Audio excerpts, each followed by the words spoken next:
Kwa nafasi hii kulete salamu ya kiongozi wetu Rais wa Jamhuri ya Kenya, President William Samoei Ruto.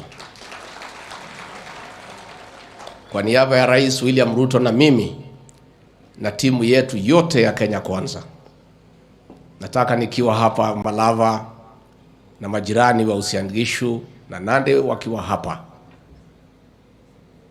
niseme tuna shukurani tele Rais na mimi na sisi zote kwa maombi yenu. Juu ya maombi mkatuongezea kura tukapata uongozi. Nataka niseme asante. Waziri wetu mkuu, huyu kiongozi wetu Kibet Faruk ni jamaa muungwana na ni kiongozi ako mpango kababe. Ukiangalia mpangilio ya hii hafla, unaheshimu mipango yake. Na vile tu hamwezi kujua, si hafla peke yake, zile hafla zote mnaona Rais na mimi kila Jumapili katika Jamhuri ya Kenya, mwenye kupanga ni huyu Kibet Faruk. Huyu Kibet Faruk ni mfanyikazi wetu, si mtu mkubwa sana kwa serikali yetu, mtu tu hapo, lakini ako na ujasiri mkubwa. Na katika safari yetu ya uongozi, Mwenyezi Mungu akituonekania na Wakenya wakitupigia kura, huyu Faruk Kibet alichangia kiasi kikubwa ushindi wa Rais William Ruto. Pigieni yeye makofi. Na kwa hivyo alitualika tukuje hapa kwa ibada ya shukrani. Tulikubali bila maswali, kwa sababu yeye ni mcha Mungu na ameweka mambo ya Mungu mbele. Na pia Faruk, na kupongeza kwa kuleta jamii pamoja. Hii ni njia ya kumsaidia Rais William Ruto kuunganisha jamii wote katika Kenya. Na kwa hivyo tunataka kusema asante. Mmeuliza mambo mengi, ile ya barabara Kipchuma Murkomen amejibu na tutafuatilia. Mmeuliza ile mambo ya stima, huyu mbunge huyu wetu Malulu Ijendi, mtu ya nguvu, chuma ya zamani, utakuja kwangu ndio tufuatilie pamoja. Na ninataka pia nichukue nafasi hii kwa kupongeza watu ya Malava kwa kumchagua huyu kiongozi. Huyu kiongozi,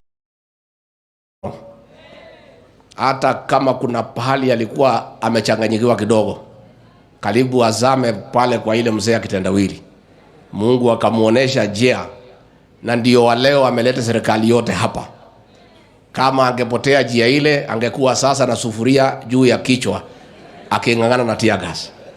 Kwa hivyo watu ya Malava, huyu kiongozi tunamheshimu, tunampenda, ako na ujasiri, ako na maono ya kuendeleza maendeleo katika eneo hili la uwakilishi bungeni. Mambo ya bolea, mnajua tulipata bolea ikiwa shilingi 7,000. Ilikuwa imewekwa 7,000 na yule rais aliondoka wakiwa na ndugu yake yule mzee wa maandamano. We request the West wakiwa nje walikuwa na kila kitu, machief, police, system, deep state, pesa, hata ile ya wizi ya COVID, hiyo yote walikuwa naye. Rais William Ruto akagonga hao 9-0. Sasa akiwa rais 2027 si mteremko. Kwa hivyo ni mzuri jamii ya Mlembe, chini yao viongozi wenu, mketi chini, mujipange na hii serikali na kuja. Shares yenu kwa hii serikali muongeze marudufu, mara 3 mara 4, mkarimbie sisi watu ya mlima. Hata kama hamwezi fikia sisi, mtajaribu. Ama mtatufikia? Mujipange na hii serikali. And leaders, William Ruto and I, on top, with the entire world watching, and so to uphold and defend the Constitution. We have told their emissaries, we have no intention and no capacity to violate the Constitution. It will not happen. So the issue of nusu mkate government, the issue of handshake, is non-negotiable. Nevertheless, if they stop their bad manners and call of violence, we can have a sitting with only one agenda. One, to discuss the exit of Kenyan political space and permanent retirement. That is the only agenda that we can discuss. They can continue causing havoc and mayhem for as long as he wants. But I want to assure the people of Kenya today from Kakamega, tomorrow, nobody, I repeat, nobody will be allowed to destroy property anywhere in the Republic. I want to caution those young men who have been taking advantage of the violence unleashed by Raila to steal property, to mug people, to loot property. That Monday is the laws of this country are clear. This is no longer demonstrations. This is post-election violence, mugging, theft, robbery, including robbery with violence. Those are felonies. If they care to look at the penal code, the consequences are extremely heavy. Monday, the government of the Republic of Kenya will assert its authority in protecting life and property and upholding the rule of law. I'm just giving that caution, not gonna be business as usual. It cannot happen. And it will not happen because it is wrong. It's unacceptable. I want to say, Raila Odinga, you are accusing the international community of abandoning you. You are out of order. Nobody has abandoned you. The international community have now known you. They did not know you. You have been exposed. The year before, they thought you are a Democrat. You are a human rights crusader. But the events of August 15 at Bomas of Kenya, where all the ambassadors were present, as the public portal was displayed, and they added the votes, and they were convinced that William Ruto won fair and square. The issues you are now raising, the international community has told you off, and you have been exposed. Now you are crying. Oh, these people have abandoned us. For your information, America is the world's largest democracy. It is insulting to the American government for Raila Odinga to ask them to help him undermine democracy in Kenya. It's not possible. As Raila Odinga was running amok in the streets of Nairobi, in Mukuru Kayaba, in Maradaima, President William Ruto and the American ambassador, Meg Whitman, were having a serious conversation with over 200 investors, where a deal for 80 billion shillings investment in this country was concluded. You are now asking the American ambassador to abandon discussing investment for the benefit of this country to come and support you in destroying property. It will not happen. We want to urge the international community, please ignore that old man. Now that you know him, much as he had misled you before, now you know him. He's just a man who has gotten whatever he wants through violence and anarchy. And now that he's exposed, that sorts out the matter. Leave him to us. We'll sort out the other issues with him locally here without your involvement. Nikimalizia niseme ya kwamba I want to talk to my elder brother and friend President Uhuru Kenyatta. I have sent you a message through your emissary.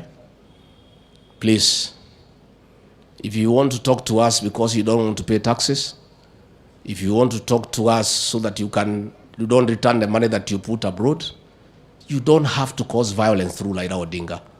You can call us for an honest conversation, and then we can discuss whether you pay tax, whether you don't, how, nini, tunaweza kubaliana.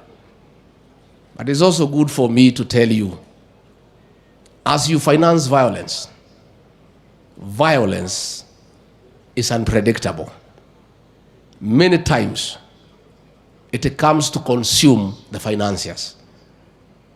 Those young people you are sending to loot property and paying them, when they are through with looting property for the small people and there is nothing remaining, you know what they will do. I'd like you to take time, President Uhuru Kenyatta and Raila Odinga, if you have time. You read the history on the French Revolution of 1789, if you have time. As the revolution was going on, the peasants decided that the bourgeoisie and the aristocracy should be beheaded.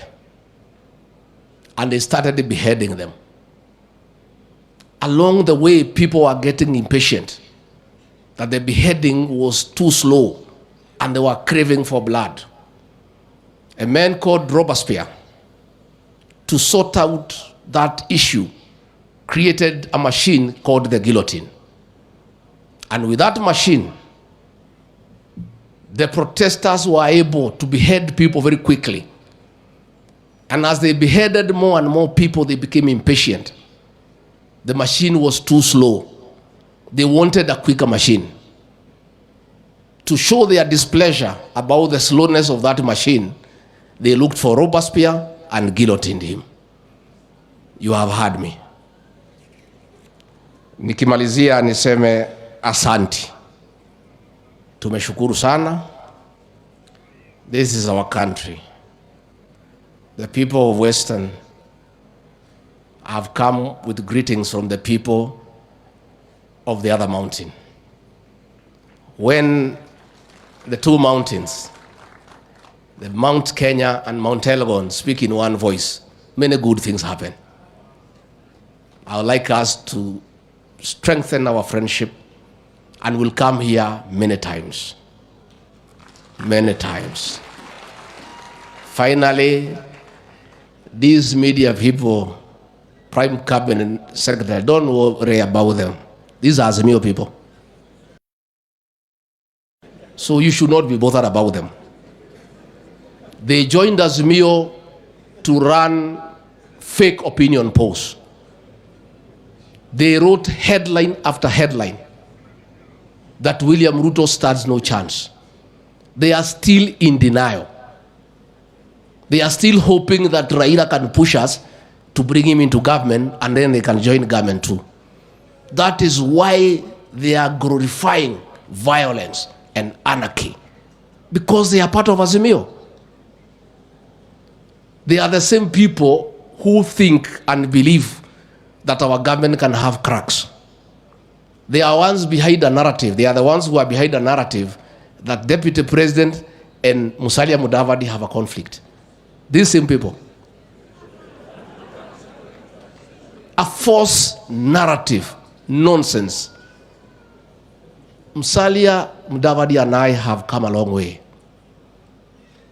When I was personal assistant to President Uhuru Kenyatta, and he was his vice presidential nominee, we worked together. I have eaten food in his house many times. I have spent many nights there. Sisi ni kama chanda na pete. So nyinyi watu ya magazeti, kama mnangojea hii serikali ya William Ruto isabaratike, you will wait for a long time. I've even them seeing, because I had a meeting on Sunday with our security chiefs, and Professor Kindiki, we had sent him to North Rift to deal with the bandit, and he was not able to come to meeting. This same media trying to create a narrative that there is a problem. Nyinyi watu ya Azimio mwachana na sisi. Mungoje tuonane na nyinyi 2027. You join that Azimio brigade and your fellows. Tukutane kwa debe. Na msitusie sisi woga. You wrote all headlines against us. You demeaned President William Ruto. You called him a thief. You wrote anything bad you can never write about anybody.